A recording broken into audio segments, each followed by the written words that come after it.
దేవుని మీద నువ్వు ఆనుకోవాలి అని దేవుడు మనతో మాట్లాడుతుంది. ఇక్కడ తను కూడా మోసే యొక్క తల్లి యొక్క ఉద్దేశాలని దేవుడు నెరవేర్చాడు. మన జీవితంలో ఒక తల్లిదండ్రులుగా బిడ్డల్ని ఏ రీతిలో పెంచాలని ఆశపడతా ఉన్నాం. నీ ఆశను బట్టే మన యొక్క ఆలోచనను బట్టే మన బిడ్డల్ని యోగ్యులుగా చేసుకోవడానికి గల కారణాలు ఏర్పడతాయి. కాబట్టి ఇక్కడ ఎవరైతే ఆ కుమారుని విడిచిపెట్టి ఆ తల్లి బాధపడుతున్నటువంటి పరిస్థితుల్లో దేవుడు మరలా ఎవరిని తీసుకెళ్లారంటే ఆ పిల్లవాడిని పెంచడానికి ఆ తల్లినే తీసుకెళ్లారన్నమాట.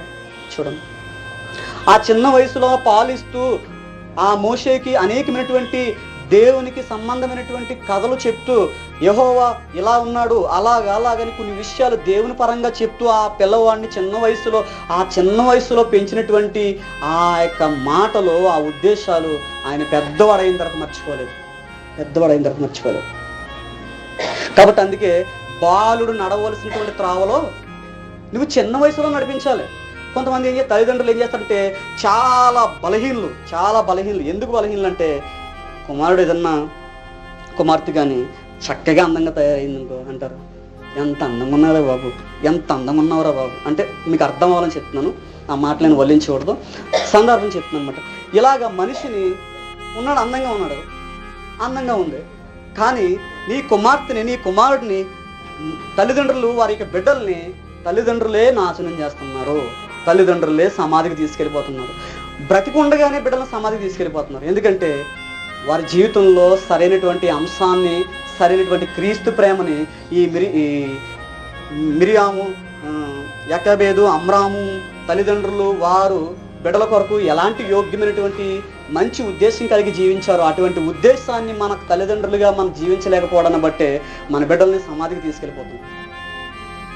అందుకే విలాప రాసిన పత్రిక 3వ అధ్యాయంలో మా తండ్రులు పాపం చేసి గతించిపోయారు, వారి దోష శిక్షణ బిడ్డల మీద పడింది.